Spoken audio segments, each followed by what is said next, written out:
So 2 days ago, Israel launched a bombing campaign dubbed Operation Protective Edge against Gaza that's still ongoing.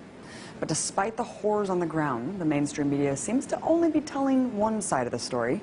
Take a look at this. From the Wall Street Journal, Israeli air defense intercepts more rockets as fighting continues.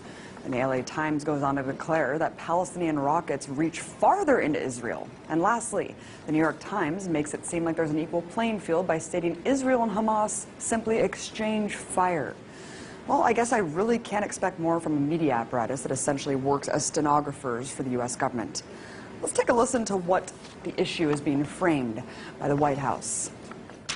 We strongly condemn the continuing rocket fire into Israel and the deliberate targeting of civilians by terrorist organizations in Gaza. No country can accept rocket fire aimed at civilians, and we support Israel's right to defend itself against these vicious attacks. At the same time, we appreciate the call that Prime Minister Netanyahu himself has made publicly to act responsibly. Wait, what? Acting responsibly? I must be in the twilight zone, because to me, the collective punishment of an entire population is the opposite of responsible. So, what's the reality on the ground? Well, just in the last 24 hours, Israeli forces have conducted airstrikes that have struck 160 sites in Gaza, according to the IDF. In total, 550 sites have been bombed.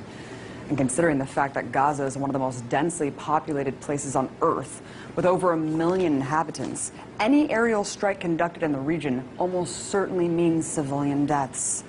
In fact, at the time of this broadcast, the strikes have killed at least 53 Palestinians, including 8 children and an 80-year-old woman. According to the Palestinian Minister of Public Works and Housing, at least 50 homes have been destroyed so far and 1,700 damaged. So when the IDF talks about hitting, quote, Hamas targets, remember that Hamas is the democratically elected leadership of Gaza, which could mean any government building or social services for Palestinians.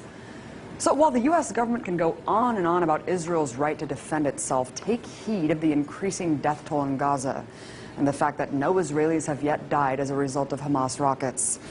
Look, I denounce deadly force on both sides. But it's important to not frame this as a cycle of violence that's equal. One is the colonizer-oppressor, the other, the colonized oppressed.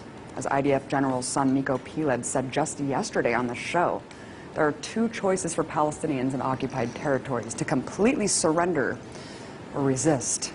And resistance is what we're seeing now. I'm sick of my Palestinian friends losing their friends and family every time Israel goes on the offense against innocent people living in an open-air prison. So if demolishing homes, conducting mass arrests, and bombing civilians is, quote, responsible, I shudder to think how many people have to die in order to define irresponsible.